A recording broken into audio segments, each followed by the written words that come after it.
धाकड़ खबर, बेखौफ सुबह, बेबाक अंदाज। धाकड़ खबर के न्यूज रूम से मैं आपके साथ हूं अकरम रईस खान। कोर्ट संबंधित खबरों का ताज़ा बुलेटिन लेकर एक बार फिर से आपके सामने हाजिर हो गया हूं। वैसे ये लाइन सुन सुन के भी आप पक गए होंगे, बोर हो गए होंगे। क्या करूं, इस खबर के बुलेटिन की यही लाइनें मुझे आती हैं तो यही मैं आपके सामने बोलता हूं। आज के बुलेटिन में 10 अहम खबरें आपके सामने रखने जा रहा हूं। हालांकि कोर्ट की हर खबर ही अहम होती है, लेकिन ये लाइन भी बोलते बोलते एक आदत बन गई है। क्या है वो खबरें, ये बताने से पहले छोटी सी अपील है जी आपसे। अगर आप लोग यूट्यूब देख रहे हैं तो हमारे चैनल को सब्सक्राइब कर सकते हैं, फेसबुक या ट्विटर देख रहे हैं तो हमें फॉलो कर सकते हैं। चलते हैं पहली खबर की तरफ। पहली खबर सीपीसीबी से आ रही है, यानी कि सेंट्रल पोल्यूशन कंट्रोल बोर्ड। मैं इसको कोर्ट में शुमार कर रहा हूं। आप लोग कह सकते हैं, एतराज़ कर सकते हैं कि ये क्यों कोर्ट में शुमार कर रहे हो, लेकिन खबर कुछ इस तरह की है कि एक जजमेंट के तौर पे आई है। अब इसको चुनौती दी जाएगी क्या, क्या किया जाएगा, ये कुछ पता नहीं, लेकिन कोर्ट के आदेश के बाद ही सीपीसीबी ने इस तरीके के मामले उठाए। और कोर्ट कैसी, एनजीटी यानी कि नेशनल ग्रीन ट्रिब्यूनल। ये क्या कहता है सीपीसीबी, वो देख लीजिए। पीओपी, पेरिस और प्लास्टर आता है। पीओपी और दूसरा प्लास्टिक से बनी हुई प्रतिमाओं को, चाहे वो देवी की हों चाहे वो देवताओं की हों, उनका विसर्जन किसी नदी या जलाशयों में नहीं किया जाएगा। उनको पूर्णतः प्रतिबंधित कर दिया गया है, क्योंकि उनके विसर्जन से जलाशयों को, नदियों को, उनके जल को काफ़ी नुकसान पहुंच रहा है। इसके अलावा किस तरीके की देवी देवताओं की प्रतिमाओं को विसर्जन की इजाज़त दी जाएगी, जो मिट्टी से बनी हुई हो, जिन पे कोई रासायनिक केमिकल इस्तेमाल ना किया गया हो, उनको इजाज़त दी जाएगी। वो लोग विसर्जित कर सकते हैं। आपको पता है बहुत सारे मौक़ों पर, जो धार्मिक मौके होते हैं, उस दौरान लोग अपने घरों में पहले प्रतिष्ठान करते हैं और उसके बाद वो जब टाइम ख़त्म हो जाता है उसका ले आके नदी में, किसी जलाशय में विसर्जन करते हैं। उसी के चलते सीपीसीबी ने ये फैसला दिया। दूसरी खबर का रुख कर लेते हैं। निचली अदालत ने कहा था, यानी कि डिस्ट्रिक्ट कोर्ट ने कहा था, यानी कि जिला अदालत ने कहा था कि भैया 25-25 हज़ार रुपये पहले पीएम केयर्स फंड में जमा कराओ, तब तुम्हें जमानत देंगे। आजकल अदालतों का हाल यही हो गया। इसी तरीके की एक अदालत थी, बताया जा रहा है कि वो झारखंड की थी। उसने कहा पहले 5 लोगों के मोबाइल में आरोग्य सेतु ऐप डाउनलोड कराओ, फिर हम तुम्हें जमानत दे देंगे।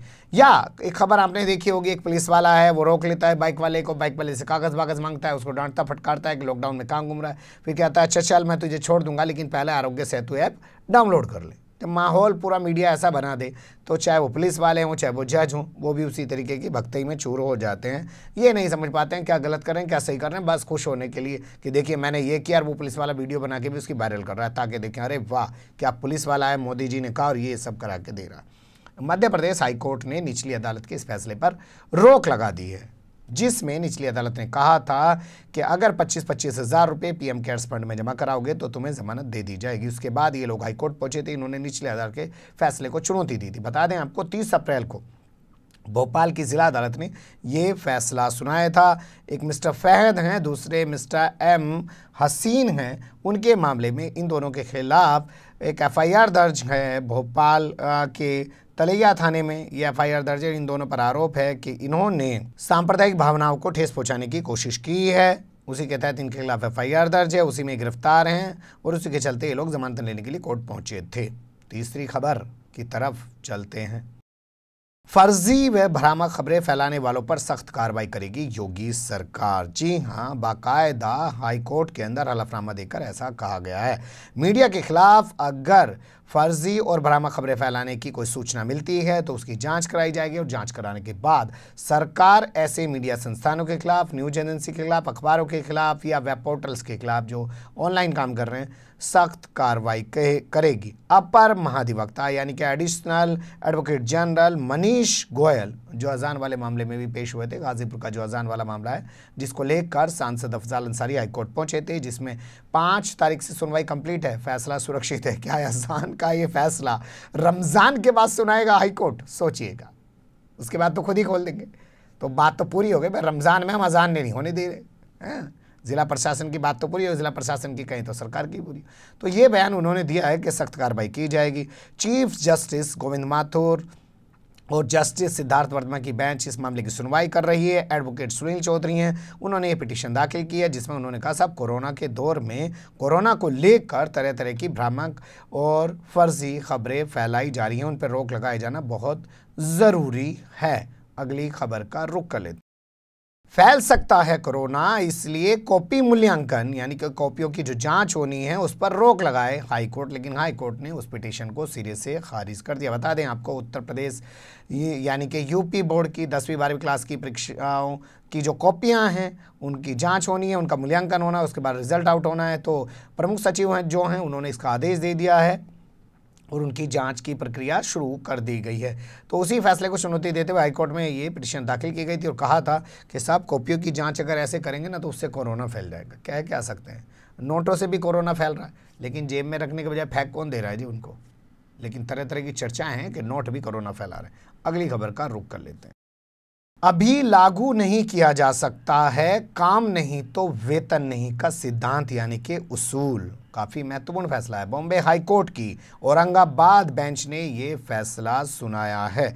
Justice RV. घुगे की बेंच ने ये फैसला सुनाया है। पहली नज़र में लगता है उन्होंने कहा है कि इस तरह की असाधारण परिस्थितियों में जो कोरोना के चलते पैदा हुई हैं उसमें ये सिद्धांत लागू करना कि काम नहीं तो वेतन नहीं। बता दें आपको कुछ कंपनियां, कुछ फैक्ट्रियां, कुछ संस्थान जो हैं वो ये कह रहे हैं जब हम काम नहीं करा रहे तो हम किसी को तनख्वाह क्यों दें, उसको वेतन क्यों दें। उस फैसले के खिलाफ सुप्रीम कोर्ट तक भी पहुंचे हुए हैं। ऐसा ही एक मामला कोर्ट के सामने पहुंचा। एक ट्रस्ट है यहाँ पे तुलजा भवानी मंदिर संस्थान ट्रस्ट। उस ट्रस्ट के जो अध्यक्ष हैं वो उस्मानाबाद के डीएम होते हैं और उस ट्रस्ट के जो सचिव हैं वो वहाँ के तहसीलदार होते हैं, प्रबंधक भी उनको कहा जाता है। उन्होंने ठेके पे रखे मंदिर में मजदूरों का वेतन देने से इनकार कर दिया। बताइए, अफसरान है, इनको तो देना चाहिए, ये कोई कंपनी थोड़ी चला रहे हैं। ट्रस्ट के ठीक है, लेकिन ट्रस्ट के होने के नाते नाते अफसरान भी तो हैं, तो तमाम चीज़ों को देखना चाहिए था, उनको नहीं दिया। उस फैसले के खिलाफ राष्ट्रीय श्रमिक अघाड़ी नाम का एक संगठन जो है वो हाईकोर्ट पहुंचा, उसने पिटीशन दाखिल की। उसके बाद हाईकोर्ट ने इस पूरे मामले की सुनवाई की और आदेश जारी कर दिया कि जितने भी ठेका मजदूर हैं वो लॉकडाउन में भी काम करने को जब तैयार थे, आपने काम नहीं कराया तो उनको नौकरी से निकाल दिया, दूसरे उनको तनख्वाह नहीं दी, उनका वेतन नहीं दिया, अब उनका मई तक का पूरा वेतन उपलब्ध कराया जाए। ये काफ़ी महत्वपूर्ण फैसला है, नज़ीर के तौर पर रख सकते हैं, आपको कहीं काम आ सकता है। अगली खबर का रुख कर लेते हैं। हाईकोर्ट के फैसले के खिलाफ सुप्रीम कोर्ट पहुंच गए हैं भूपेंद्र सिंह चुड़ासमा। आपको सबसे पहले खबर धाकड़ खबर ने ही ब्रेक की थी कि गुजरात का वो शिक्षा मंत्री है, कानून मंत्री है, नाम है भूपेंद्र सिंह चुड़ासमा। 2017 में ढोलका विधानसभा सीट से जीत का है। महज 327 वोटों से वो जीता है, जबकि आरोप लग रहा है कि 429 वोट जो मतपत्र वाले वोट थे उनकी काउंटिंग नहीं की गई, सिर्फ ईवीएम के वोटों की काउंटिंग की गई। हाईकोर्ट ने पूरे मामले की सुनवाई की। सुनवाई करने के बाद भूपेंद्र सिंह चुड़ासमा की सदस्यता को रद्द कर दिया, यानी कि वो शिक्षा मंत्री और कानून मंत्री नहीं बने रह सकते हैं। वो इस फैसले के एक ही दिन बाद सुप्रीम कोर्ट पहुंच गए हैं। सुप्रीम कोर्ट में उन्होंने पिटीशन दाखिल कर दी है। अब देखना दिलचस्प होगा सुप्रीम कोर्ट इस मामले पर क्या स्टे करता है हाईकोर्ट के मामले पर, या इनके पिटीशन को खारिज करता है या उस पर सुनवाई करता है।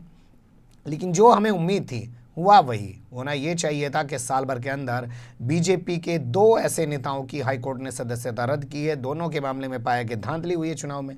तो बड़ा दिल दिखाते हुए या 56 इंच का सीना दिखाते हुए बाकायदा कमेटी गठित करनी चाहिए थी कि ऐसे जो चुनाव हुआ है गुजरात में उसको नज़ीर बनाते हैं और यहाँ पे दोबारा चुनाव कराते हैं। सुप्रीम कोर्ट में बीजेपी के नेता चैलेंज नहीं करेंगे हाईकोर्ट के फैसले को। लेकिन साहब कौन करेगा? ऐसा करेंगे, एक बार करेंगे तो फिर 10 चीज़ों पे सवाल खड़े हो जाएंगे, और ये तो करना ही नहीं है। ये करके ही तो कांग्रेस मरी, उस पर आरोप लगते गए, उसने अपने मंत्रियों के इस्तीफे दे दिए और उसी के चलते वो फंसती चली गई। आज तक किसी पे आरोप साबित नहीं हुए। अगली खबर का रुख कर लेते हैं। सुप्रीम कोर्ट ने वापस दिलवाए कार्ति चिदम्बरम के 10 करोड़ रुपए। ये अपने आप में बहुत बड़ी खबर है। भोंपू मीडिया के दलाल, चाटुकार, दंगाई पत्रकार उस वक्त तो ये खबर आपको दिखा सकते हैं जब 10 करोड़ रुपए कोर्ट ने जमा करवाए थे, लेकिन अब वापस दिलवा रहे हैं, तो ये खबर आपको नहीं दिखाएंगे। ईडी को ये पैसा वापस लौटाने में कोई एतराज़ नहीं होना चाहिए, सुप्रीम कोर्ट ने कहा है। और ये विदेश यात्रा करके वापस लौट आ चुके हैं, इसलिए इनका ये 10 करोड़ रुपए जो सुप्रीम कोर्ट के रजिस्ट्री में जमा है, इनको वापस दे दिया जाए। विदेशी दौरे पर जाने से पहले सुप्रीम कोर्ट ने गारंटी के तौर पर पी चिदम्बरम के बेटे और खुद सांसद कांग्रेस के जो हैं कार्ति चिदम्बरम, उनसे 10 करोड़ रुपए जमा कराए थे।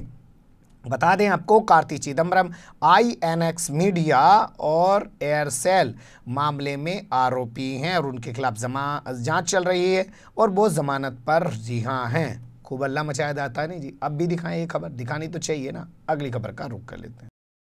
कांग्रेस नेता सज्जन कुमार को जमानत देने से सुप्रीम कोर्ट ने सीधे सीधे इनकार कर दिया है। स्वास्थ्य को आधार बनाते हुए मेरी तबीयत खराब है, मुझे हॉस्पिटल में भर्ती होना है और उसके लिए मुझे जमानत पर रिहा होना बहुत ज़रूरी है, को आधार बनाते हुए उम्र कैद की सज़ा काट रहे कांग्रेस नेता सज्जन कुमार, या यूं कहें कांग्रेस के पूर्व सांसद सज्जन कुमार ने सुप्रीम कोर्ट में पिटीशन दाखिल की थी। लेकिन सुप्रीम कोर्ट ने उनकी पिटीशन के बाद एम्स से पूछा कि क्या भैया इनको हॉस्पिटल में भर्ती कराने की ज़रूरत है क्या, या भर्ती हुए बगैर इनका इलाज हो नहीं सकता। तो एम्स ने बाकायदा अपनी रिपोर्ट भेजी और उसमें कहा कि इनको हॉस्पिटल में भर्ती कराने की ज़रूरत नहीं है, जिसके बाद chief justice S A Bobde की अध्यक्षता वाली 3 सदस्यों की बेंच ने उनकी पिटीशन को, यानी कि उनकी बेल एप्लीकेशन जो पिटीशन है उसको खारिज कर दिया और कहा कि देखेंगे अगस्त में इस मामले पर सुनवाई करेंगे, अभी के लिए जाइए, आपको जमानत नहीं दी जाती है। दिल्ली दंगे में की जा रही गिरफ्तारियों पर दिल्ली पुलिस से जवाब तलब कर लिया है। दिल्ली हाई कोर्ट में एक पिटीशन दाखिल की थी वृंदा करात, जो मार्क्सवादी कम्युनिस्ट पार्टी की नेता हैं, और उन्होंने कहा था कि लॉकडाउन और कोरोना के बीच दिल्ली पुलिस अंधाधुंध तरीके से दिल्ली दंगे के आरोप में बहुत सारे लोगों को गिरफ्तार कर चुकी है और उनके बारे में कोई जानकारी नहीं दे रही है। तो उन्होंने कहा था कि हाई कोर्ट आदेश दे कि दिल्ली पुलिस बाकायदा ऐसे लोगों की गिरफ्तारी की लिस्ट, यानी कि सूची सार्वजनिक करे, उनके परिवार के लोगों को व्हाट्सएप और मोबाइल के जरिए तमाम FIR की कॉपी, उनकी रिमांड की कॉपियां, उनके तमाम दस्तावेज जो भी है वो उपलब्ध कराए। तो उस मामले पर हाई कोर्ट ने सुनवाई शुरू कर दी है, क्योंकि इन्होंने जल्द सुनवाई की मांग की थी, लेकिन आगे मैं बताऊंगा कि जल्द सुनवाई का क्या मतलब होता है।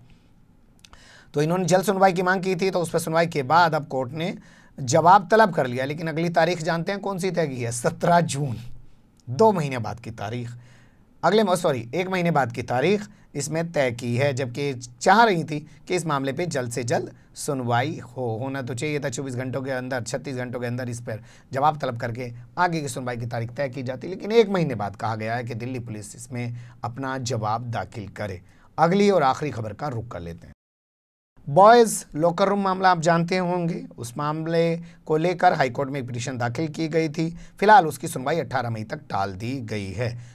पिटीशन में क्या कहा गया था कि SIT यानी कि स्पेशल इन्वेस्टिगेशन टीम बनाई जाए, उससे इस मामले की जांच कराई जाए। इसके अलावा इस मामले का खुलासा करने वाली लड़की को सुरक्षा दी जाए।